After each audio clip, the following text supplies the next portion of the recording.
बिस्मिल्लाहिर्रहमानिर्रहीम। इस वीडियो में हम डिस्कस करेंगे लेंथ ऑफ अ कर्व और we can say that the arc length. Arc means a curve. If we have a function of only one variable, let's say y is equal to f of x,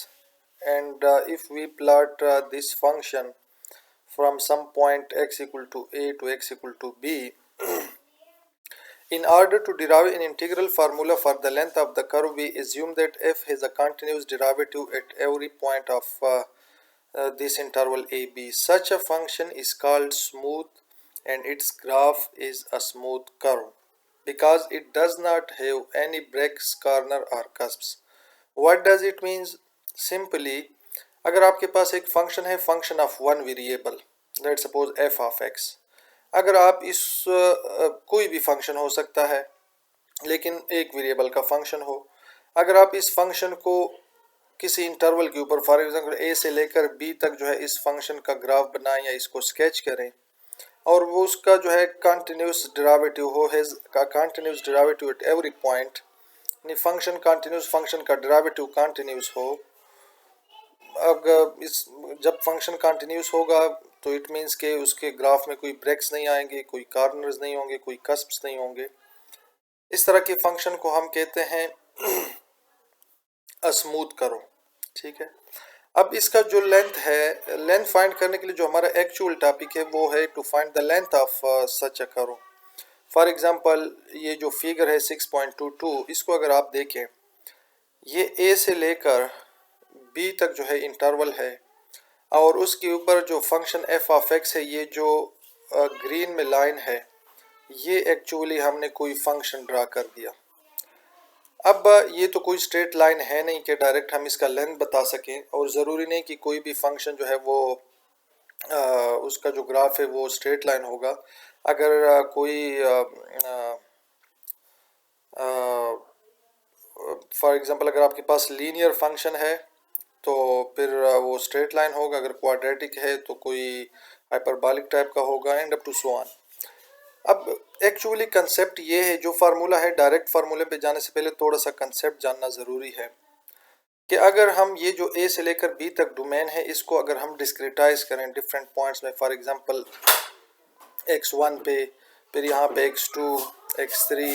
फिर up to xk-1, फिर xk, और फिर let suppose जो last point है वो b is equal to xn, right.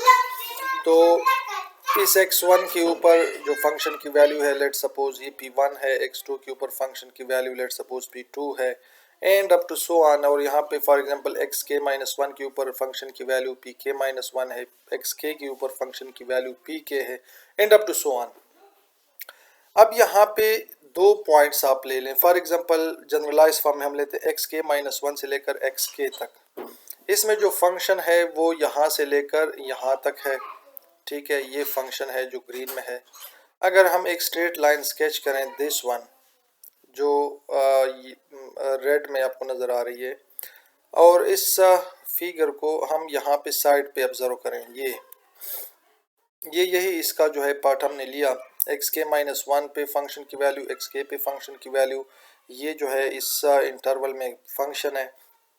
और ये pk-1 से लेकर pk तक जो है अगर हम लेट सपोज एक स्ट्रेट लाइन स्केच कर दें। अब ये जो स्ट्रेट लाइन है, we know the concept of the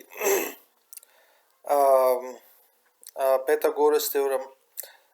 अगर हम यहाँ पे एक परपेंडिकुलर ड्रा करें और यहाँ से फिर एक का pk से लेकर, यानी इसके अगर हम कंपोनेंट फॉर्म बनाएं,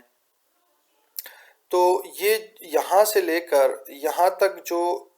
इंक्रीज है या चेंज है, ये है, इसको अगर हम डिनोट करें let suppose y del yk, right. यानी xk के ऊपर, xk-1 के ऊपर जो है फंक्शन की वैल्यू pk-1 है, और xk के ऊपर फंक्शन की वैल्यू pk है। pk-1 पॉइंट से लेकर pk तक अगर हम एक का स्ट्रेट लाइन स्केच करें और इसके कंपोनेंट फॉर्म हम लिख दें, तो हम यहाँ पे देखना चाहेंगे कि x ये जो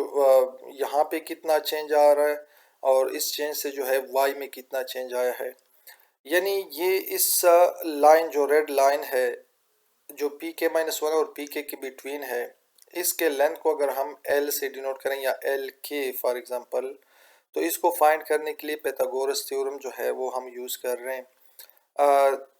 the change in x del X के स्क्वायर प्लस डेल वाई के स्क्वायर और इसका अंडर रूट। सो ये जो फार्मूला है एक्चुअली ये फार्मूला आपको लेंथ देगा इस एल के का, लेकिन याद रखें ये 100% एक्यूरेट नहीं होगा क्योंकि ये स्ट्रेट लाइन है और ये थोड़ा सा जो है ना आप कह सकते हैं क्वाड्रेटिक टाइप है, पैराबोलिक टाइप है। तो एक्चुअल लेंथ तो आपको नहीं मिलेगा लेकिन similar to the length of this parabolic curve आपको मिल जाएगा ज़रूर। ये अब डिपेंड करता है, अगर आप ये डिस्क्रिटाइजेशन पॉइंट जो है ये जितने ज़्यादा आप लेंगे, फॉर एग्जांपल अगर इसके दरमियान एक और पॉइंट आप ले लें, यहाँ पे जो है लेट सपोज एक पॉइंट ले लें, फिर यहाँ पे फंक्शन की वैल्यू और फिर इन दोनों पॉइंट्स को आपस में मिलाएं तो एक स्ट्रेट लाइन बनेगा, तो वो कुछ ना कुछ एक्यूरेट आपको जो है प्रिडिक्शन देगा। अब इस तरह के सारे हर दो पॉइंट्स के दरमियान अगर आप जो है एक लाइन स्केच करें और उसका लेंथ फाइंड करें और आखिर में उन सारे जो लेंथ है वो जो सारे लेंथ आपने फाइंड की उसको अगर हम सम अप करेंगे तो कुछ यहाँ पे जो इक्वेशन 1 में फार्मूला नज़र आ रहा है एल के पे हमने समेशन लिया for K is equal to 1 to n। अगर आप ये यहाँ पे देखें तो ये के इज इक्वल टू 1 से स्टार्ट हुआ x1 x2 यानी एक्स के जो है 1 2 3 के n तक, ठीक है, x1 से लेकर xn तक। सो के इज इक्वल टू 1 से लेकर n तक समेशन एल के, यानी जितने भी ये आपने लाइंस जो है दो पॉइंट्स के दरमियान फंक्शन की जो वैल्यू है और आपने एक स्ट्रेट लाइन स्केच किया और उस स्ट्रेट लाइन का जो लेंथ है आपने फाइंड कर दिया, इस तरह के जो सारे लाइंस के लेंथ है उसको आप सम अप करेंगे तो आपको अप्रॉक्सीमेटली, आप ये तो नहीं कह सकते कि 100%, बट अप्रॉक्सीमेटली जो है equal to the length of this curve जो ग्रीन में फंक्शन है ये आपको मिल जाएगा। और समेशन को फिर हम इंटीग्रेशन में लेके जाते हैं by using the limit when n approaches infinity. So the limit n approaches infinity summation k from 1 to n lk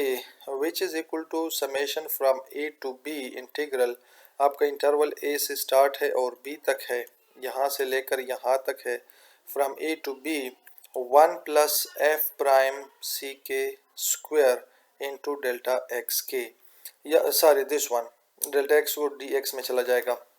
So finally we get a formula how to find the length of a curve. If f prime is continuous on AB, then the length या arc length of the curve y is equal to f of x from the point A is equal to for example a f of a,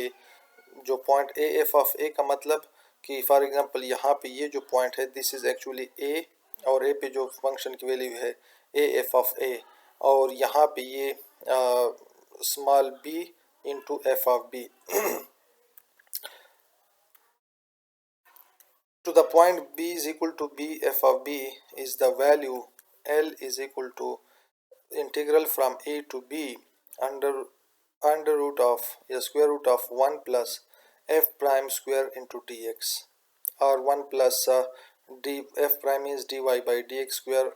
और इस पे square root. सो ये जो formula 3 है ये actually किसी भी फंक्शन स्मूथ फंक्शन या कर्व का जो लेंथ है उसको फाइंड करने के लिए हम यूज़ करते हैं। Now for example here is a function find the length of the curve is given in figure 6.24 जो यहाँ पे गिवन है। अब इसमें अगर आप देखेंगे तो फंक्शन गिवन है y is equal to the function और 0 से लेकर 1 तक, a 0 है b 1 है। हमने क्या किया, पहले इस फंक्शन को डिफरेंशिएट किया with respect to x dy by dx, इसका स्क्वायर निकाला, इसका स्क्वायर जो है 8x आ गया। अब ये वैल्यू जो है फार्मूला में पुट करें, length of this curve from 0 to 1 integral 0 to 1 हो जाएगा 1 प्लस dy बाई dx की वैल्यू पुट करें, इसको सिंप्लीफाई करें, the length is approximately equal to 2.17। यहाँ पे इक्वल नहीं लिख रहा अप्रॉक्सीमेटली इक्वल क्योंकि मैंने शुरू में बताया कि ये 100% एक्यूरेट वैल्यू नहीं होगी। So this is the length of this curve. We will proceed in the next video inshallah.